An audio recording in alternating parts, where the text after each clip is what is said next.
Team trailing the Valparaiso Crusaders big, 29-46. The Ball State football team having a lot of success on the gridiron this year, Dylan. Obviously bowl eligible, finishing up 10-2 with the win over Miami. Now possibly a bowl game in their future. Yeah, great year for Ball State football. A lot of exciting games. Highlighted by that NIU game. Obviously, Ball State came up on the short end of the stick there, but still a great game. Lots of great games, and looking forward to the bowl announcement here in a week or so. I encourage you to check out that Third Down Chirp Bowl special coming up here in December. It's the Crusaders 46, the Cardinals 29. Cardinals return from the timeout with a lineup: Tyler Cook, Jesse Berry, Chris Bond, Mading Thok, and Xavier Turner. Mading's played several minutes over the course of this game due to the foul trouble of Majuk. Quentin Payne on the bench as well for Ball State. May have his number called here soon because he's one of the best three-point shooters on this Ball State team. And they definitely need to start finding some form of points. And if it's by a three ball of Quentin Payne, they'll take it. Peters splits a pair of free throws for Valpo. And Turner dribbles into the front court for the Ball State Cardinals. Under 12 to play in the second half. It's Ball State 29, Valpo 47. Tyler Cook, the transfer from Wright State in his senior year, battled injuries all throughout the course of his career. Bond to the lane, he misses. It just kind of summarizes the day the Cardinals have had. Several easy tips at the front of the rim by Chris Bond. A tip back is no. He had an easy layup as Mading sends Yo right to the sidelines on a block shot on his way to the rim. As you check out the replay here, Mading just elevating, using his length of his body and just sending it right to the deck out of bounds. Mading is 6'11", 200-pound center out of Boyden, Iowa, in the Cincinnati area. Nearly a turnover is thrown by Mading in the front court to Coleman. Ball State will inbounds, and here comes Majuk. I assume he'll take out Mading. And you see the guys from Valpo still hustling and still trying to get after the ball, even though they're up by 18. No quit in these teams. Valpo wants to run this score up as much as they can. Turner will check back in for the Cardinals as well. Two freshmen on the floor for the Cardinals. The one inbounding is Mark Olstork, as he'll throw it into Xavier Turner, freshman out of Pike High in Indianapolis. Gets a screen from the junior college transfer, Majuk. 49 Crusaders, 31 Cardinals. Majuk double teamed to the post, tried to slip out of it to Chris Bond, and he has it stripped away from him. And again, that's just a perfect example of the trouble that Majuk has had to deal with almost every game. Those guys double team him, and he just kind of gets trapped down there under the basket, doesn't really have many options, and that's. As a pass to Fernandez is tipped out of bounds. Ball State wanting to push, but immediate timeout is upon us. The Crusaders 51, the Cardinals 33. You are watching Ball State basketball on SportsLink.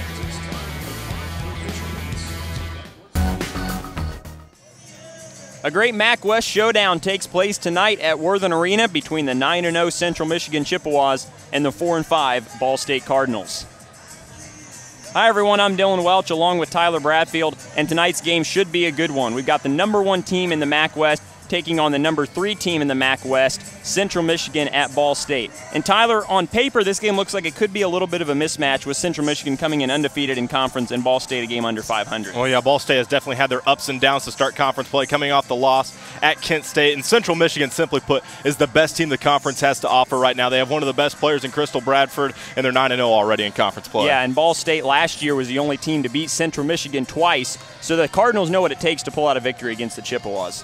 Tonight's game is the annual Play for K Think Pink game. It is named after former North Carolina State head coach Kay Yao, who passed away in 2009 after her third battle with breast cancer. You'll notice a lot of the players and coaches even are wearing pink tonight to raise awareness in the fight against breast cancer. Tyler, you're participating as well. Well, I thought it was the appropriate occasion tonight to wear some pink and whip out the tie, but I love it with the cheerleaders, with the pink pom-poms, the players wearing the pink socks, all for the cause of Play for K. Yeah, and it's a great cause at that. Lots of talent on the floor tonight for both these squads. Who are your players to watch? Well, for Central Michigan, it has to be Crystal Bradford. She's established herself as one of the best players in the Mid-American Conference, averaging a double-double and 20 points per game and 12 rebounds. She can hurt you so many different ways. She can get get out in the open court. She sees the court well, an excellent passer. And then for the Ball State Cardinals, it's Brittany Carter. She struggled recently, especially inside Worthen Arena in conference, playing a bit of a shooting slump. In fact, in the past 3 games, only 16 points combined. It's the lowest scoring stretch for her in a 3-game stretch this season. She has to be huge tonight for Ball State. Yeah, and she actually missed 5 games earlier this year due to a hand injury. Since returning, she's averaging just under 11 points per game, just 22% from beyond the arc, though. And like you said, 16 points combined in the last 3 games. She'll be huge tonight if the Cardinals want to pull out a victory. Starting lineups in the tip are next. You're watching Ball State women's basketball on SportsLink.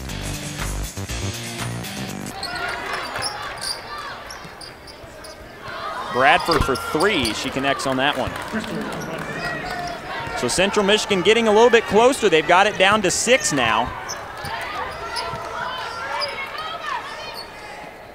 That definitely is the closest they've had it in a while. Oh, that's a big offensive rebound. Now Morrison gets that one. Look at this, another chance. Feed to Haley Richardson, and that one falls out again. Gets the rebound, and she's fouled on her way back up. That's okay. As long as you get the offensive rebound there and get fouled, because 1, if you earn both these points at the stripe, then you earn them. And 2, you pick up another foul on Bracey of Central Michigan. And 1 would have been ideal, though. Central making Ball State run with that press. Well, if you're Central, make them earn it at the line. They didn't earn it against Kent State. They shot 39%, 10 of 26 from the line. So if you're Central Michigan, why not put them on the line? Every one they miss, it's another chance, and you extend the game. Woody just under 70% this year from the free throw line. Makes the first one. These are 2 big ones. And once you see the first one go in, that's a huge confidence booster. Maybe not. Turner coast to coast. She forced that.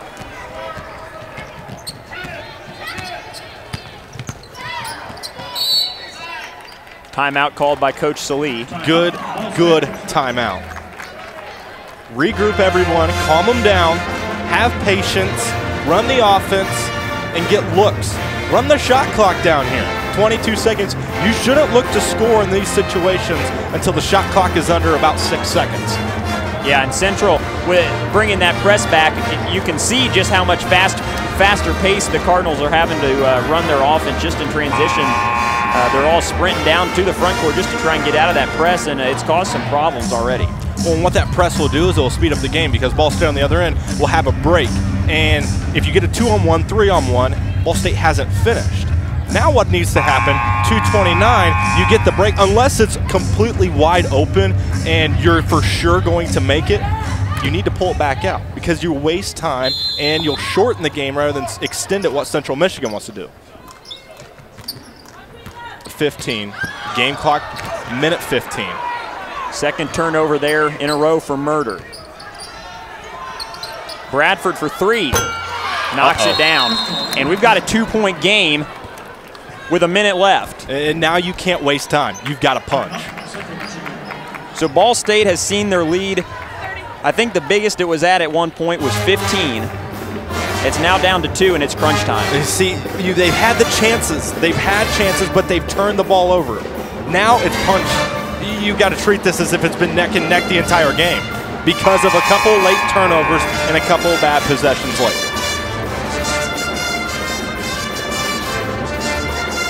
Cardinals up by 2. Your Coach Salee, what are you saying in this timeout? Well, you got to get a stop. And you got to go back to the defense you played in the first half. And 2, you got to turn things on offensively. Got to watch Bradford there. Turner drives. Tie game. Huge bucket. Ball State with a chance to win it. And a timeout. 19.4. Dylan, Western Kentucky. Yep. Western you called Kentucky. You called it. You're up by 19. You see them come all the way back. The difference in that game to this game, Western Kentucky didn't tie it. Central Michigan has tied it. Yeah, sort of a collapse here over the last few minutes for the Cardinals. They really looked to be the dominant team earlier, and now Central has put together a nice run. This one's going down to the wire. Well, she has a shot. Justice for three. Central gets the rebound. Bradford throws up a prayer. We're going to overtime. Oh, that was almost Sports Center top 10. That was almost the Dayton game on December 5th. So overtime it is. We're tied at 68. Back in a minute. You're watching Ball State women's basketball on SportsLink. The temperature falls outside. The Mid-American Conference volleyball season is just heating up, and tonight we've got a good one for you as the Bowling Green Falcons invade Worthen Arena to take on your Ball State Cardinals. Hello everyone, Tori Fox alongside me is Andy Wright, and Andy, once again under head coach Steve Shondell, the Cardinals are in a position to win another MAC championship. Absolutely. Ball State is 19-4 on the season, first in the MAC West, and that's nothing compared to where they were pre-season. The coaches in the MAC West ranked them 4th in the conference. They've certainly turned it around here mid-season. And let's not sleep on this Bowling Green team. They are 10-10 overall, but they've won 9 of their last 12 matches. Bowling Green is a force to be reckoned with. They were 6-2 in MAC play, and they won the MAC tournament last year in addition to an NCAA tournament game. They are not as good as their record says they are. All right, Andy, as we focus our attention on tonight's matchup, who are some players you're going to keep an eye on? Well, my Ball State player to watch is Mindy Marks, middle hitter. The senior is 6th in attack percentage in the MAC, hitting .341, and she's a great player because she spreads out her kills throughout the entire match, so she's very effective. And my player to watch for Bowling Green is senior captain Lindsay Butterfield. She leads the team in attacks with 244. That's 8th in the MAC, and she's the emotional leader for this team, according to Coach Tomich, and you need one of those against Ball State here in Worthen Arena. Tonight's going to be a fun match. If Ball State were to win, it would be the program's 17th 20-win regular season since MAC play began back in 1982. On that note, we'll take our first break. When we come back, we'll meet the coaches and the starters as you're watching Ball State Women's Volleyball on SportsLink TV.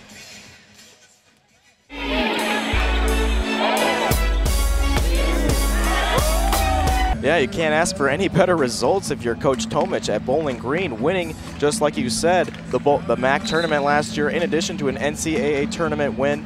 And again, this is the story of MAC volleyball all season. Every team is competitive, and we talked about it in the pregame. Ball State was picked 4th in the coaches poll. Here they are 1st, and every team is competitive in this conference. So you can't look over anybody, and Shondell preaches that to his team all the time. Haley Benson into the Bowling Green block. Ball State's going to try one more time. Kylie Baker able to play it over. And there's a great kill from Kelsey Bates, the 6'1" middle hitter from the Falcons. Yeah, and that time really looks like the setter for the Bowling Green. Really gave her that time a good positioning that time. Ashley Dunn serving it for Bowling Green as the Cardinals lead at 17-15. And there is an error from number 14, Kelly Hopkins, who has had to come off the bench and replace Mackenzie Kitchell. I think, Andy, it's just going to take some time for Kelly Hopkins to kind of get her feet underneath her and then finally, or hopefully later on this match, start to pick up some kills. This might be the answer more than ever. Seidel able to go and chase after that one. However, Bowling Green's got an attempt right here, courtesy of Caitlin Skinner, and it pays off.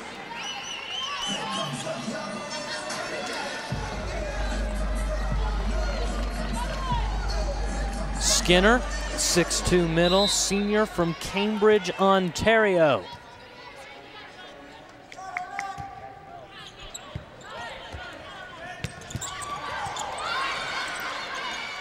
Not a bad attempt from Ball State there, however, Bowling Green ready.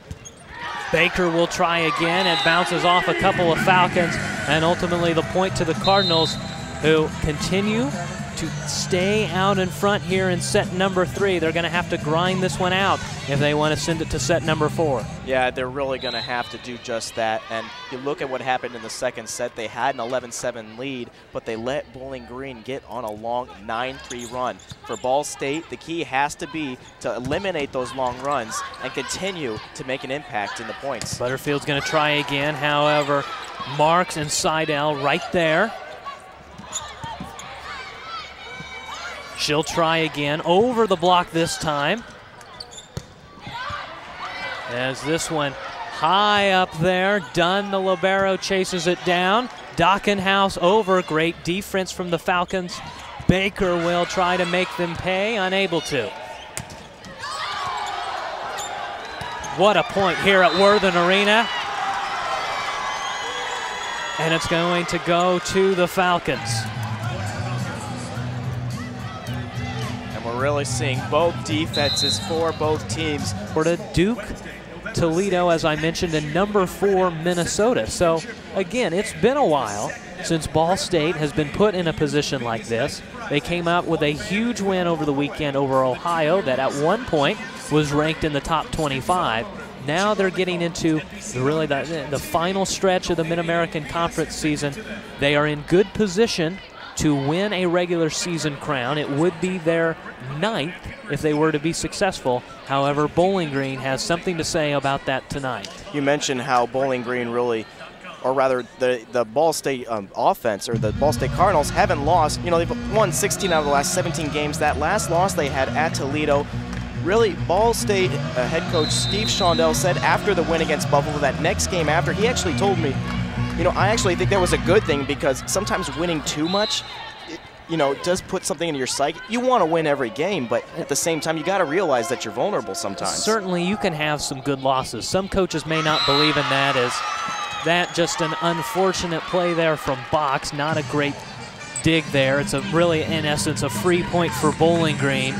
And now it's crunch time for Ball State. Yeah, they fought to the end. I mean, we believed in ourselves. We just knew we were under a lot of adversity, but sometimes, you know, adversity brings the best out of a team. And I thought our girls really stepped up. You know, we played well tonight. Bowling Green's a great ball club, and you know, they came out in their pre-conference schedule and just played a suicidal schedule. They played a ton of top 20 teams, and they're much better than what their record indicates. And they do return everybody but one player from that team that went to the NCAA last year. So, you know, it would have been great if we could have snuck by those first couple games and stole this match, but, you know, the odds were really stacked against us tonight when we lost those 2 players, but I was really proud of our girls. Finally, Coach, obviously the schedule doesn't let up. Miami will be here tomorrow in the annual